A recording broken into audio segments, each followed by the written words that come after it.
Hello दोस्तों, आपका बहुत बहुत स्वागत है हमारी कक्षा में। आज हम आपके लिए लाए हैं कक्षा 8 राजस्थान बोर्ड कक्षा 8 सब्जेक्ट इंग्लिश, जो फरवरी में एग्ज़ाम होने वाला है, उसका प्रैक्टिस पेपर 4। इस पेपर में हम देखते हैं सबसे पहले प्रैक्टिस पेपर 4, जो आपके डेस्क वर्क में शामिल है और बहुत इम्पोर्टेंस रखती है आपके लिए। पेपर नंबर 4, इसके अलावा हमने 3 पेपर पहले ही करा दिए हैं, उसे आप ध्यान से समझिए। उसे आप हमारे पहले वाले वीडियो में आसानी से देख सकते हैं। तो हम स्टार्ट करते हैं। Let's start class 4 paper 4 class 8 subject English. ठीक है, सबसे पहले बच्चों हम देख लेते हैं। Right the roll number on the question paper compulsory, यानी कि आपको रोल नंबर लिखने हैं। कहाँ पर? पेपर के ऊपर अपने रोल नंबर लिखने हैं। All the question are compulsory, सभी के सभी प्रश्न करना अनिवार्य है। Write the answer to each question in the space providing with the question, यानी कि सभी प्रश्नों के उत्तर हमें लिखना है और आपको जो स्थान दिया जाएगा उस पर आपको क्वेश्चन के आंसर लिखना पड़ेगा। जैसे पार्ट 1 है, हम पार्ट 1 स्टार्ट कर रहे हैं। इसमें है ऑब्जेक्टिव टाइप क्वेश्चंस, यानी कि ऑब्जेक्टिव यानी कि विकल्पात्मक क्वेश्चन आते हैं इसमें। अबसद या ABCD। तो पहला क्वेश्चन देखते हैं, choose the correct option from the given option, यानी कि जो 4 ऑप्शन दे रखे हैं उन चारों में से हमें एक ऑप्शन का चुनाव सही करना है। ठीक है, जो सही है। पहला क्वेश्चन है, there is university in over town, यानी कि हमारे शहर में क्या है? विश्वविद्यालय है। तो बच्चों इसमें देखते हैं ध्यान से, ए अंदर का प्रयोग बताया गया है और नन। ठीक है, तो ए अंदर का प्रयोग करते हैं हम। तो इसमें देखो पहला अक्षर क्या है? यू है। यू यानी कि स्वर है। स्वर यानी कि AEIOU। ठीक है, 5 स्वर होते हैं। इनसे स्टार्ट होने वाले जो शब्द होते हैं उनके पहले हम एन का यूज कर देते हैं सिंपली। लेकिन सबसे मेन इम्पोर्टेंस क्या रखता है? उच्चारण। उच्चारण अगर आप ध्यान से देखोगे, उच्चारण में 100% ठीक होता है। उच्चारण देखोगे तो 100% आपका ठीक रहेगा। तो यूनिवर्सिटी के अकॉर्डिंग, यू के अकॉर्डिंग तो आप एन भर दोगे, वो गलत हो जाएगा। लेकिन हम इसमें अब उच्चारण देखते हैं। तो पहला अक्षर क्या होगा इसमें? यूनिवर्सिटी, यानी कि पहला अक्षर है य यानी कि व्यंजन है, इसलिए हम इसमें भरेंगे ए। ठीक है, तो इसमें आ जाएगा ए। ठीक है, और ऑप्शन पर देंगे ए। ठीक है, इसके अलावा second question, which of the following word is not related to airport. Airport मानी हवाई अड्डे से रिलेटेड, यानी कि हवाई अड्डे से संबंधित कौन सा शब्द नहीं है? पायलट है, रनवे है, पैसेंजर है, पायलट प्लेन चलाने वाला, रनवे यानी कि जहाँ हवाई जहाज़ उड़ता है, वहाँ जहाँ से उड़ता है, और जहाँ टेक ऑफ करता है और टेक ऑन करता है। ठीक है। इसके अलावा ट्रैक्टर, ट्रैक्टर नहीं है। तो बच्चों ट्रैक्टर नहीं है तो अलग सबसे कौन सा होगा? डी। तो डी ऑप्शन इसमें बिल्कुल ठीक हो जाएगा, तो डी वाला करेक्ट हो जाएगा। अगला है इसमें थर्ड क्वेश्चन है, which of the underline letter of the following words have a different sound, यानी कि अलग आवाज़ किस में आ रही है? जिस शब्द के नीचे अंडरलाइन है उसी के हमें विशेष ध्यान देना है। तो देखिए बच्चों, इसमें ए के नीचे, सभी के नीचे ए है और ए के नीचे अंडरलाइन है, तो इसको पढ़ेंगे प्लान। ठीक है, पहला है प्लान, इसको पढ़ेंगे टेक, इसको पढ़ेंगे वेट, इसको पढ़ेंगे लेट। तो बच्चों आपको इजी तरीके से समझ में आ चुका होगा। प्लान, प्लान मानी आ की आवाज़ आ रही है, तो इसमें आएगा ए वाला ठीक हो जाएगा। बच्चों वीडियो अच्छा लग रहा है तो जल्दी से सब्सक्राइब कर दीजिए हमारे चैनल को, जिससे हम आगे और से और अच्छे से अच्छे जो मॉडल्स पेपर है आपके लिए अच्छे से समझा सके। आगे देखते हैं question 4, the girls at the beach last summer. Girls यानी कि बहुवचन है, ये प्लूरल है। गर्ल्स, गर्ल्स क्या है? इसमें प्लूरल है, बहुवचन है। और बहुवचन के अकॉर्डिंग हम क्या भरेंगे? आर। ठीक है, एक वचन होता तो इज भरते, आई होता तो एम भरते। ठीक है, तो सॉरी, इसमें आर नहीं आएगा, इसमें आएगा वर। लास्ट समर है, तो लास्ट समर यानी कि है ये पास्ट टेंस। ठीक है, पास्ट टेंस से रिलेटेड है, तो पास्ट टेंस से रिलेटेड है तो हम क्या भरेंगे इसमें? इसमें भरेंगे हम इसमें वर, क्योंकि गर्ल्स क्या है? बहुवचन है, तो वर वर आएगा इसमें। तो इसमें आ जाएगा डी। डी ऑप्शन इसमें, डी ऑप्शन इसमें ठीक होगा। अगला है, इसमें देखते हैं बच्चों ध्यान से, कम आई कम इन सर। जैसे आप डेली क्लास में बोलते हो, क्लास में जब एंट्री करते हो तो परमिशन के लिए हम लिखेंगे मे आई कम इन सर, यानी कि क्या मैं अंदर आ सकता हूँ? मैं मानी सकता हूँ। ठीक है, अगला है छठा क्वेश्चन है, people were sitting the well, यानी कि लोग बैठे हुए थे कहाँ पर? वेल मानी वाल मानी दीवार, दीवार के सहारे बैठे हुए थे, तो हम लिखेंगे बाय द वाल। ठीक है। अगला है पेशेंट्स यानी कि मरीज, take medicine to be well यानी कि मरीजों को ठीक होने के लिए क्या चाहिए, दवा लेना चाहिए। तो हम लिखेंगे हैव टू इसलिए भरेंगे क्योंकि ये क्या है, प्लूरल है। ठीक है, ये प्लूरल है, बहुवचन है, बहुवचन के अकॉर्डिंग हैव टू आ जाएगा, तो इसमें सी ऑप्शन हो जाएगा। अगला है सेकंड पार्ट है very short answer type question, यानी कि बहुत अति लघुतरात्मक क्वेश्चन है इसके, और हमें ये जो क्वेश्चन 8 से लेकर 11 तक देखना है इसमें। तो complete the passage using the correct words from the bracket, यानी कि जो एक ब्रैकेट है यानी कि कोष्टक है, कोष्टक में से ये जो मीनिंग है, जैसे फ्रेंड मानी मित्र, अफ्लुएंस मानी प्रभाव भी होता है, और इसका अर्थ होता है समृद्धि या धनवान होना। ठीक है, संपन्न होना, रेट्रीब्यूशन, अनफीलिंग यानी कि किसी प्रकार की कोई भावना नहीं रखना। ठीक है, और ऑनेस्टी मानी ईमानदारी। तो इसमें लिख रहा है I have no idea that affluence would bring about the kind of change in you, यानी कि मुझे बिल्कुल भी विचार नहीं आता है, मुझे बिल्कुल भी नहीं लगता है कि यदि आप समृद्ध हो जाओगे, अमीर हो जाओगे, तो तुम्हारे जो स्वभाव में किसी प्रकार का परिवर्तन आएगा। आगे है दैट इज़ हैज़ डन। अगला है what is so difficult for you to help an old friend, यानी कि हो सकता है कि तुम अपने पुराने दोस्त को सहायता नहीं पहुंचा सको या उनकी सहायता नहीं कर सको, तो इसमें हम भरेंगे फ्रेंड। ठीक है। अगला है इसमें लाइन है व्हाट आई हैव इमेजिनेशन, यानी कि मुझे एक प्रकार की एक कल्पना सी प्रतीत होती है, यानी कि मैं कल्पना करता हूँ। A part of which I used in retribution of your unfailing behaviour, यानी कि मुझे ऐसा लगता है कि मैं तुम्हारे इस प्रकार के दुर्भावनापूर्ण व्यवहार, यानी कि बिल्कुल फीलिंग नहीं होना, यानी कि किसी के प्रति कोई सद्भावना नहीं होना, उस प्रकार के व्यवहार के लिए मैं तुम्हें चाहता हूँ सज़ा देना। तो इसमें आएगा रेट्रीब्यूशन। ठीक है, रेट्रीब्यूशन इसमें आ जाएगा, और इसमें आएगा अनफीलिंग। तो इस प्रकार से बच्चों हम ध्यान से इसका ट्रांसलेशन करते हुए इसे आसानी से भर लेंगे। अगला है क्वेश्चन नंबर है 12, write the plural form of the following words. Plural मानी होता है बहुवचन। ठीक है, बहुवचन के लिए हमें क्या करना है, देखते हैं। सरप्राइज, अब देखो सरप्राइज मानी होता है आश्चर्य होना, आश्चर्यचकित होना, तो इसमें एस जोड़ देंगे। अगला है चाइल्ड। ठीक है, चाइल्ड में जोड़ेंगे REN, तो चिल्ड्रन हो जाएगा इसका। ठीक है, तो ये बच्चों इस प्रकार से इसका प्लूरल हो जाएगा। अगला है 13 क्वेश्चन है write the missing letter in the following words, यानी कि जो नीचे शब्द दिए गए हैं उनका हमें छूटे हुए वर्ण लिखना है। तो बच्चों हमेशा इस पे क्या होता है, जो स्वर होते हैं वोवेल्स, ठीक है, वोवेल्स होते हैं वही आते हैं छूटे हुए वर्ण में, A E I O U, ये 5 स्वर होते हैं इंग्लिश में, और हिंदी में 4 होते हैं। तो ये 5 स्वरों में से, पाँचों में से छूटे हुए वर्ण यही भरे जाते हैं। तो पहला है क्रिसमस, तो हम भरेंगे पहले में I और A, यानी कि क्रिसमस जो आने वाला है 25 दिसंबर को। इसके अलावा है आफ्टरनून माने होता है दोपहर का समय, तो इसमें इस प्रकार से हम E और O भर देंगे।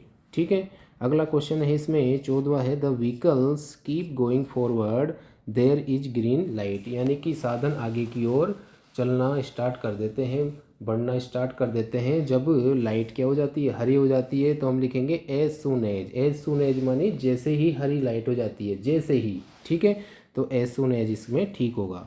अगला है बच्चों, इसमें ध्यान से देखते हैं arrange the following words in proper order to make meaningful sentence, यानी कि जो उल्टे सीधे शब्द दे रखे हैं क्रम से नहीं है, उसको हम क्रम से जमाएंगे। तो बच्चों इसका सूत्र होता है, सबसे पहले हम लिखते हैं subject plus helping verb plus main verb plus object plus extra, ये 5 उंगलियों पे 5 सूत्र होते हैं, 5 भाग होते हैं सूत्र के। सबसे पहले लिखेंगे सब्जेक्ट, तो इसमें लिखेंगे 1 and 1 मेक 11, यानी कि एक और एक मिलकर बन जाते हैं 11। ठीक है, अगला है इसमें सबसे पहले हमने लिखा सब्जेक्ट I, उसके बाद में हेल्पिंग वर्ब, सब्जेक्ट लिख दिया, हेल्पिंग वर्ब नहीं थी इसमें तो छोड़ो इसको। आगे लिखेंगे मेन वर्ब यानी कि लव। ठीक है, फिर क्या बचा हमारे पास माई कंट्री, तो आई लव माई कंट्री, मैं अपने देश से प्रेम करता हूँ, प्यार करता हूँ। अगला है 16वां क्वेश्चन है बच्चों, इसमें ध्यान से देखते हैं हम। Filling the blanks with the help of the words given in the bracket, यानी कि जो ब्रैकेट में शब्द आए हैं उनको ध्यान से देखते हुए हमें ये खालिस्तान भरना है। स्पीड मानी गति, सीट बेल्ट मानी जब हम सीट पर बैठते हैं तो कमर पर जो बेल्ट बांधते हैं उसे सीट बेल्ट कहते हैं। एक्सरसाइज माने होता है अभ्यास, व्यायाम। हेल्दी माने स्वस्थ।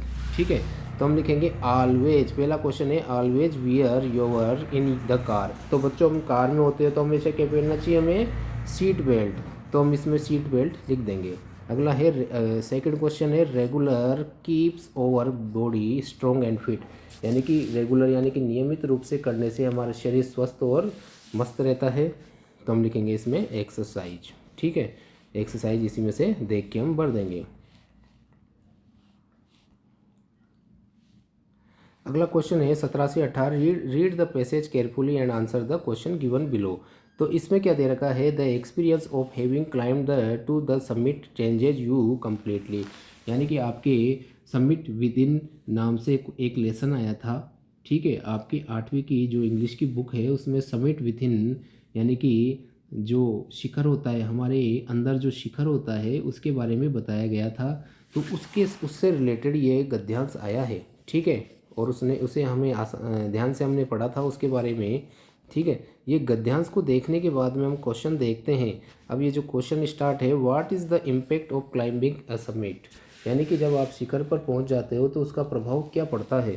तो बच्चों हम क्या करते हैं, जो ये लाइन आती है ना, जैसे ये WH वर्ड है व्हाट इज़ द, इसको छोड़ के यानी कि WH वर्ड यानी कि व्हाट, वेयर, व्हेन, व्हाई, इनको हटाने के बाद में जो मीनिंग्स आती है उस मीनिंग्स को हम ढूंढ लेते हैं गद्यांश में। तो गद्यांश में ढूंढते हैं तो बच्चों में मिला है climb summit changes you completely. तो हम लिखेंगे, देखो ये लाइन मिल चुकी है हमें और ये लाइन हमने लिख दिया, इट चेंजेज यू कम्प्लीटली, यानी कि यह तुम्हें पूरी तरह से बदल देता है। ठीक है, तो इस प्रकार से अगला क्वेश्चन है which is the other summit, यानी कि दूसरा शिखर क्या होता है। तो बच्चों इसमें ध्यान से हम देखते हैं तो जो दूसरा समिट होता है, देखो ये लिख रहा there is another summit it is with in your self, यानी कि दूसरा जो शिखर होता है वो हमारे अंदर ही होता है। तो हम लिखेंगे यहाँ पर it is with in your self, यानी कि यह स्वयं आपके अंदर होता है। ये सब आंसर हमने कहाँ से ढूंढा है? गद्यांश में से। गद्यांश में लाइन मिलानी है और गद्यांश में से वो लाइन पॉइंट से लेकर पॉइंट तक लिख देनी है। अगला है read the passage carefully and right the opposite of the following words. ठीक है, तो पैसेज को हमने ध्यान से पढ़ा, उसके बाद में जो चीज़ आई है लिखा हुआ, जैसे शब्द आया डिफरेंट मानी भिन्न होता है। ठीक है, डिफरेंट मानी होता है भिन्न या अलग। तो इससे रिलेटेड अपोजिट यानी कि इसका विलोम शब्द क्या होगा? सेम। अब देखिए सेम हमें यहाँ पे मिला था, इसमें देखते हैं हम सेम कहाँ है। ये देखिए ये सेम है, ये सेम, तो ये यहाँ से हमने इसमें लिख दिया है। तो सारा गद्यांश में ही मिलता है हमें। अगला है question 18, what do both climbs teach you, यानी कि जब आप इन शिखरों पर चढ़ जाते हो तो तुम्हें क्या सीखने को मिलता है। ठीक है, तो हम देख लेते हैं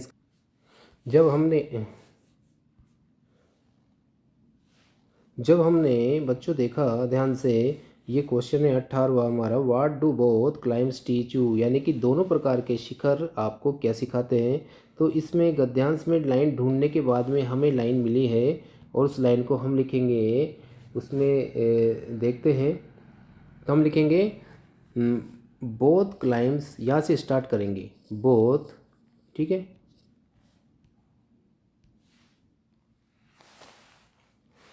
हाँ तो बच्चों इसमें दूसरा क्वेश्चन है, दूसरा क्वेश्चन देख लेते हैं हम ध्यान से।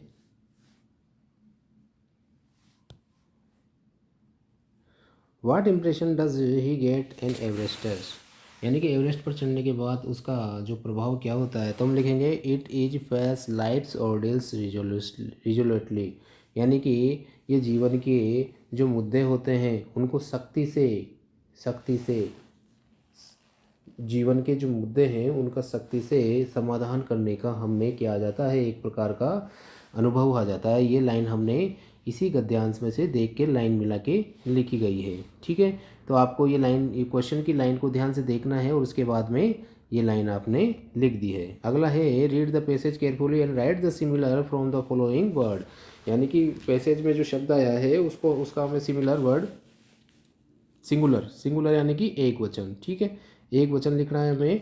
तो एस लगा हुआ है, इसको हम हटा देंगे, इसका हो जाएगा इफेक्ट हो जाएगा, इफेक्ट्स का इफेक्ट यानी कि प्रभाव, ठीक है, ये हो जाएगा प्रभाव। अगला है रीड 20 क्वेश्चन 19 to 20 क्वेश्चन है, read the passage carefully and answer the questions given below. गद्यांश को ध्यान से पढ़ना है और नीचे जो प्रश्न है उनके आंसर देने हैं। जैसे हमने देखा गद्यांश, he was afraid that it might kit and bleed at the side and smell of its mother. तो बच्चों आपने पढ़ा होगा जोड़ीज फान जो लेसन था उसमें जोड़ी था, उसके पिताजी थे, उसको पिताजी को सांप काट लेता है तो एक जो हिरनी होती है उसके मारकर उसके दिल से उसका उनके पिताजी का इलाज किया जाता है, और वो जो उसकी माँ थी यानी कि हिरनी थी उसके बच्चे को वो जोड़ी लेने जाता है, उसके बारे में हमने पढ़ा था। तो इसमें पहला क्वेश्चन है वाई वाज ही अफ्रेड, यानी कि वह डरा हुआ क्यों था। तो डरा हुआ इसलिए था जोड़ी, इसमें लिखा हुआ है, ये लाइन हम यहाँ से ढूंढी हमने, ये देखो, he was afraid that it might kick and bleed at side the smell of its mother. तो बच्चों हमने ये लाइन मिली है हमें, और ये क्वेश्चन की लाइन उसमें से ढूंढी हमने, क्वेश्चन की मीनिंग मिलाई और वो लाइन हमने लिख दी। जैसे हमने लिखा it might be kick and bleed at the site and smell of its mother, यानी कि वो लात मार सकता था और अपनी माँ की स्मेल को, क्योंकि उसकी माँ को उन्होंने मारा था और उसकी स्मेल उसमें उनके अंदर थी, तो अपनी इसमें माँ की स्मेल को सूंघकर, उसकी गंध को सूंघकर वो उसे लात मार सकता था, इसलिए वो डरा हुआ था। अगला क्वेश्चन है why did he shield its face, यानी कि उसने अपने चेहरे को क्यों ढक लिया।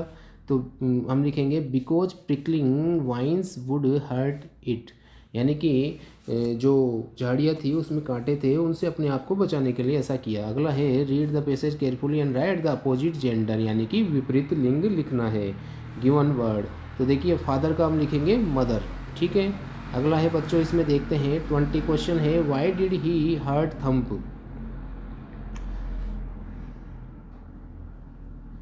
यानी कि वो ज़मीन पर थप थप क्यों करता है।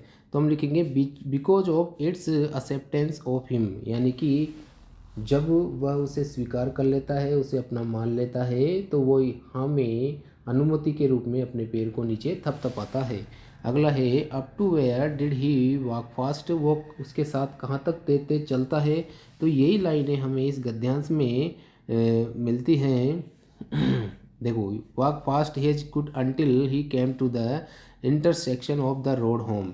तो ये वाली लाइन हमने यहाँ से लिख दी है, देखो बच्चों इसमें intersection with the road home, ये वाली लाइन इसमें आ जाएगी। अगला है अगला क्वेश्चन है थर्ड, इसमें read the passage carefully and right one word मानी अनेक शब्दों का एक शब्द लिखना है। इसमें लिख रहा है the cry of a fawn, यानी कि जब हिरण या हिरनी रोती है तो उसको क्या कहते हैं, उसको हम कहते हैं ब्लीड, ठीक है। अगला है इसमें अगला और गद्यांश है। बच्चों गद्यांश बहुत इंपॉर्टेंट रखता है आपके एग्जाम के हिसाब से, और इसमें नंबर अच्छे आते हैं, बस हमें क्वेश्चन की लाइन को ध्यान से देखना है और उसी लाइन को गद्यांश की लाइन में मिला देना है और पॉइंट से लेकर पॉइंट तक लिख देना है। उससे हमारे क्वेश्चन का आंसर आसानी से मेल खा जाता है और हमें क्वेश्चन के आंसर मिल जाते हैं और नंबर भी अच्छे से मिल जाते हैं। इसमें है देखो read the passage carefully and answer the given below, ठीक है। गद्यांश को ध्यान से पढ़ना है, प्रश्नों के उत्तर देना। One day an old man was walking slowly along a road, he saw a little boy who was trying to reach the doorbell which was too high for him. He was kind-hearted old man, so he stopped and said, I will ring the bell for you. तो बच्चों इसमें क्या है, एक old man घूम रहा था, रास्ते में जा रहा था, तो उसने देखा है कि एक छोटा सा बच्चा है जो दरवाजे पर खड़ा है और दरवाजे की बेल को बजाना चाहता है, और बच्चा क्या शरारती था, तो वो बड़ा दयालु व्यक्ति था, उसने देखा बेचारे बच्चा छोटा है, इसके हाथ नहीं आ रही तो मैं बजा देता हूँ। तो उसने वो डोरबेल बजा दी और बच्चा थोड़ा मिस्चीव्स था, यानी कि थोड़ा उद्यमी था, तो वो तो मजाक के रूप में बजा रहा था। फिर उसने वृद्ध व्यक्ति से कहा अब हमें भागना पड़ेगा क्योंकि हमें यहाँ का मालिक पकड़ सकता है। इस प्रकार की कोई कहानी है। तो बच्चों हमने ध्यान से देखा इसको, तो इसमें 21 क्वेश्चन है what was the little boy trying to do, यानी कि छोटा बच्चा क्या करना चाह रहा था। तो वो हम लिखेंगे टू रीच ए डोरबेल, यानी कि घंटी के पास पहुंचने की कोशिश कर रहा था। ठीक है। अगला है व्हाट डिड द बॉय से टू द ओल्ड मैन, यानी कि बच्चे ने वृद्ध व्यक्ति से क्या कहा। तो हम लिखेंगे now we shall run away, यानी कि अब हमें भागना पड़ेगा, दौड़ना पड़ेगा। तो बच्चों ये लाइन हमने इसी गद्यांश में से लिखी है। देखो ये now we will run away, ये देखो ही लिख रहा look up at him sad. ठीक है। तो ये लाइन हमने देखी और ये लाइन हमने इसी में से मिला के लिख दी है। ठीक है। अगला है सेकंड क्वेश्चन है why could the little boy not reach the door bell, यानी कि छोटा सा लड़का दरवाजे की घंटी तक क्यों नहीं पहुंच पाया। तो हम लिखेंगे because it was too high for him, क्योंकि वह उसके लिए बहुत ही क्या थी, ऊंची थी, छोटा बच्चा था। अब ये लाइन हमने इसी गद्यांश में से देखकर लिखी है। ठीक है। अगला है थर्ड क्वेश्चन है how did the old man push the button of the bell, यानी कि वृद्ध व्यक्ति ने जो डोर बेल थी, दरवाजे की घंटी थी, उसको किस प्रकार से बजाया। हम लिखेंगे इसमें he push the button of the door bell so hard that it could be heard all over the house, यानी कि वृद्ध व्यक्ति ने डोर बेल को इस प्रकार से बजाया कि सारे के सारे घर वाले उसको सुन लें, यानी कि ज़ोर से प्रेस किया। तो ये लाइन हमें इसी गद्यांश में मिली है और हमने लिख दी है। देखो push the button of the door bell so hard that it could be heard all over the house. ठीक है। ये लाइन हमें मिली है और कैसे ढूंढी हमने, क्वेश्चन की लाइन को मिलाया है गद्यांश की लाइन में और वो लाइन हमने लिख दी है। ठीक है।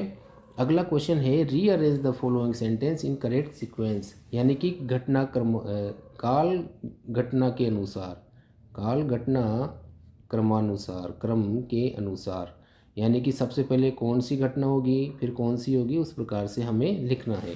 तो पहला है, इसमें हम पहले लिखेंगे line once a lamb was drinking water at a river bank. तो सबसे पहले हम लिखेंगे बच्चों इसमें सबसे एक नंबर पे इसको हम लिख देंगे। ठीक है। अब दूसरी घटना क्या होगी, इस दूसरी घटना होगी, ये होगी अ वुल्फ केम देयर, यानी कि एक भेड़िया वहाँ पर आया, ये दूसरे नंबर पे आ जाएगी। अगला है इसमें तीसरी लाइन होगी इसमें ये सी वाली होगी he said to lamb why are you making my water dirty, यानी कि उसने मेमने से कहा कि तुम मेरे पानी को गंदा क्यों कर रहे हो। ठीक है। उसके अलावा हम लिखेंगे अगली चौथी line the lamb replied that the water was flowing from his side, उसने कहा, मेमने ने उत्तर दिया कि पानी तो उसकी तरफ से बह रहा है, मैं गंदा कैसे करूँगा। तो बी वाली लाइन आ जाएगी चौथे नंबर पे और लास्ट में डी वाली लाइन, ई वाली लाइन आ जाएगी पाँचवें नंबर पे। The Wolff further said why did you abuse me last year, फिर आगे भेड़िए ने कहा, आगे क्या कहा कि तुमने मुझे पिछले साल गाली क्यों दी थी। तो ये पांचों लाइन हमने ध्यान से क्रम से लिख दी है घटना के अनुसार। स्टोरी है वुल्फ एंड लैम्प की और आपने पढ़ी भी होगी मेमना और भेड़िए के बारे में। तो उस लाइनों में से आया है ये, आपके स्टोरीज में से आएगी, उसको सही क्रम से हमें जमाना पड़ेगा। और आपके कितने नंबर आ जाएंगे इसमें, आपके इसमें 5 नंबर फिक्स हो जाएंगे। ठीक है। अगला है इसमें बच्चों देखते हैं पार्ट 4 है इसमें ऐसे टाइप क्वेश्चंस। इसमें है you are Suresh, you live in a hostel, write a letter to your father telling him about your studies, यानी कि आपका नाम सुरेश है, आप एक हॉस्टल छात्रावास में रहते हो, आपके पिताजी को अपनी पढ़ाई के बारे में बताना है, इसमें लिखना है लेटर, पत्र लिखना है, पत्र। ठीक है।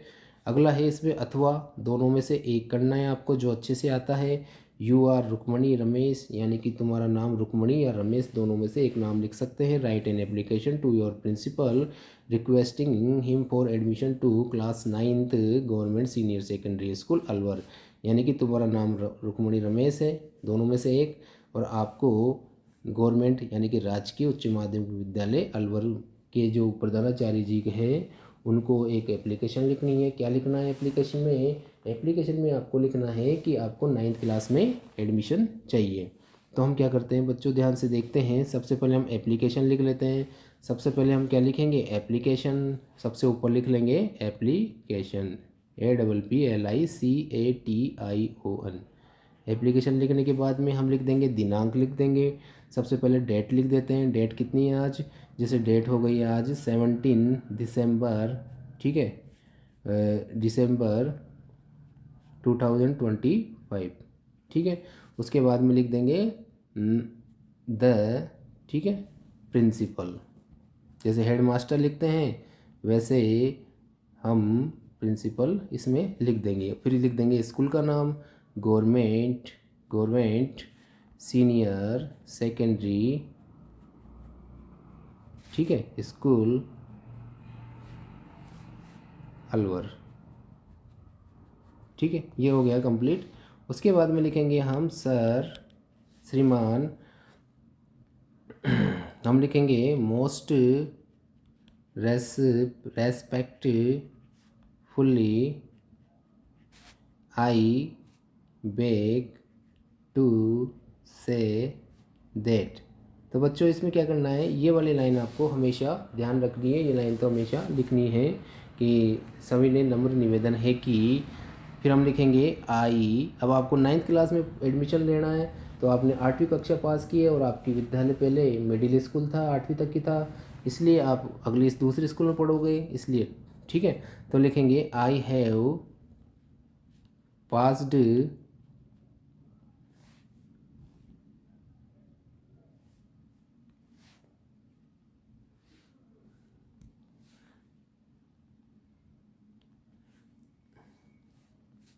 I have passed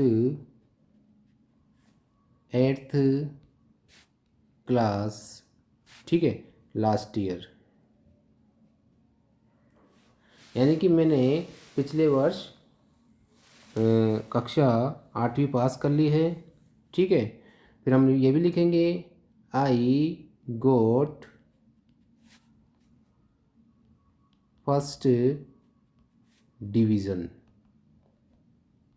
यानी कि मैंने पहला स्थान प्राप्त किया है। उसके अलावा एक ये भी लिख सकते हैं I am a good player of the football, यानी कि मैं फुटबॉल का भी अच्छा प्लेयर हूँ, ठीक है। फिर उसके बाद में आप क्या लिखोगे कि मैं आपके विद्यालय में कक्षा 9th में प्रवेश लेना चाहता हूँ, ठीक है। फिर हम लिखेंगे इसमें so I want to take admission in 9th class of your school. तो हमने कारण भी बता दिया है कि हमने किस कारणवश इस आपके विद्यालय में मैं 9th क्लास में एडमिशन लेना चाहता हूँ। अपनी खूबी भी बता दी है कि मैंने पास कर ली है, मैं अच्छा प्लेयर हूँ। तो इस प्रकार से हमने बताया है और कारण बताने के बाद में हम लिख देंगे कहाँ से। अब देखिए इसमें दे रखा है write an application to your head principal requesting him for admission to. तो देखिए 4 तक हम क्या करेंगे, हटा देंगे, राइट से लेकर 4 तक हम हटा देंगे। अब इसमें लिखेंगे काइंडली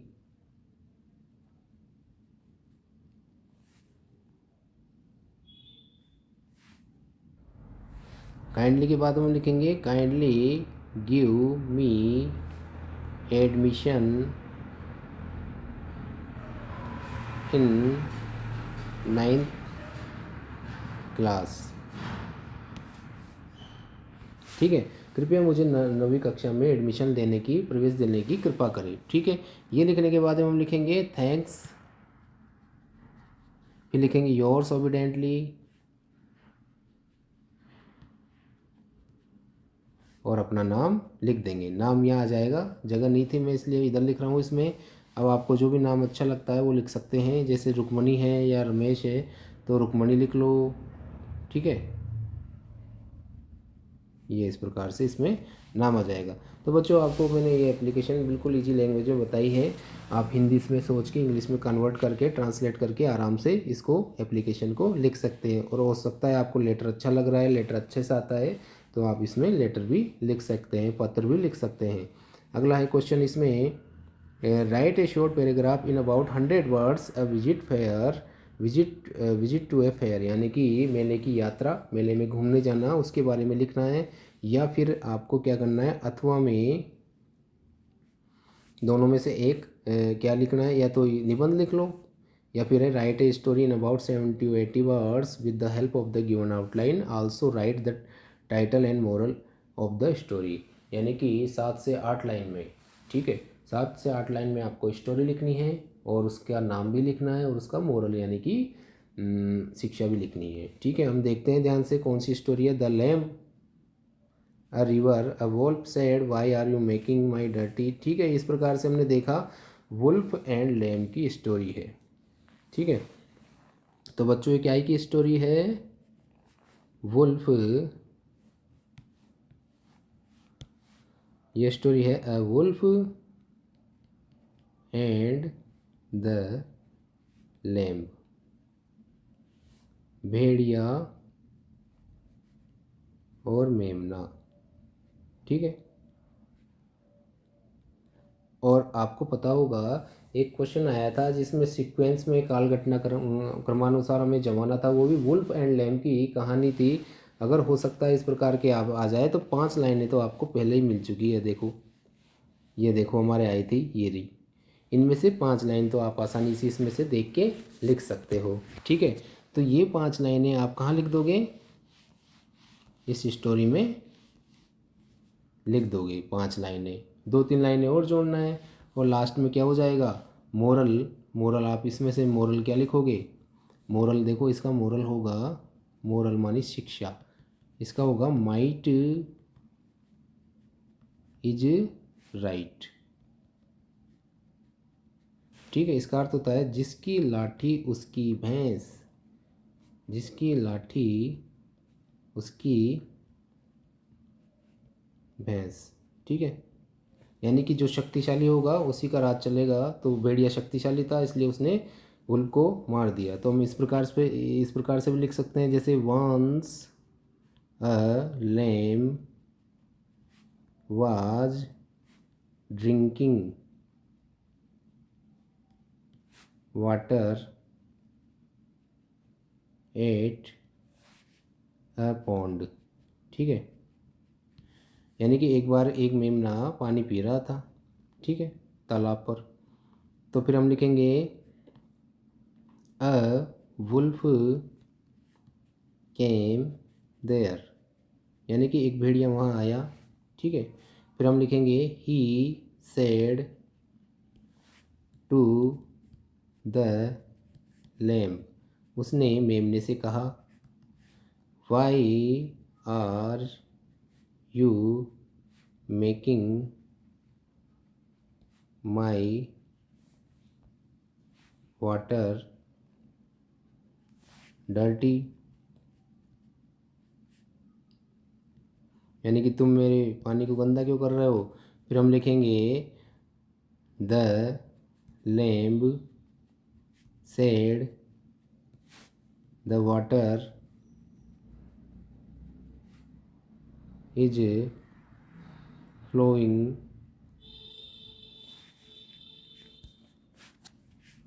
फ्रॉम योर साइड, यानी कि पानी आपकी तरफ से मेरी तरफ बह रहा है तो मैं कैसे गंदा कर सकता हूँ। फिर हम लिखेंगे, फिर आगे लिखेंगे देन ही सेड, यानी कि फिर भेड़िए ने कहा, why did you abuse me last year, यानी कि पिछले वर्ष तुमने मुझे गाली क्यों बकी थी। अब उस पर क्या लिखेगा, किस मेमना क्या बोलेगा, इट, यानी कि मेमना छोटा जानवर है इसलिए हमने इस इट का यूज करेंगे इसमें। It said to the wolf I am only 6 months old, यानी कि मैं तो केवल 6 वर्ष का हूँ, मैं पिछले वर्ष आपको गाली कैसे बक सकता हूँ। ठीक है, तो फिर हमने लिखेंगे then wolf said it would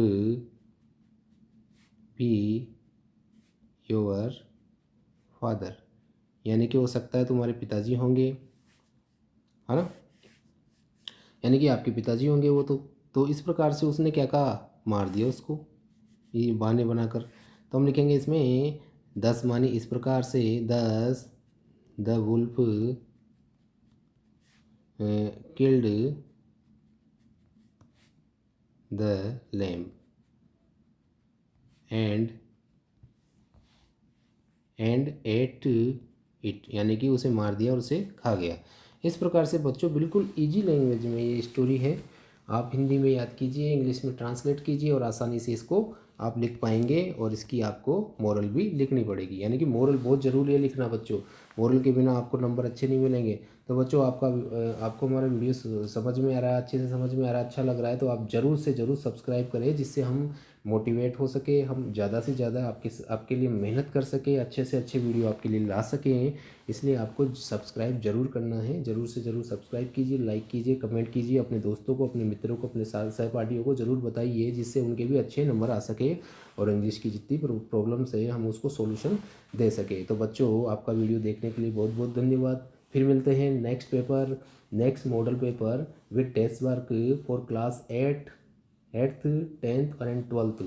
हम सभी क्लासों के बोर्ड क्लासों के पेपर्स करवाएंगे, मॉडल पेपर जितने भी है सारे सॉल्यूशन देंगे और अच्छे से समझाएंगे। पूरी कोशिश करेंगे कि हम आपको अच्छे से समझाएं और आपके अच्छे नंबर मिले, आपको अच्छे अंक प्राप्त हो। इसी आशा और उद्देश्य के साथ फिर आगे मिलते हैं।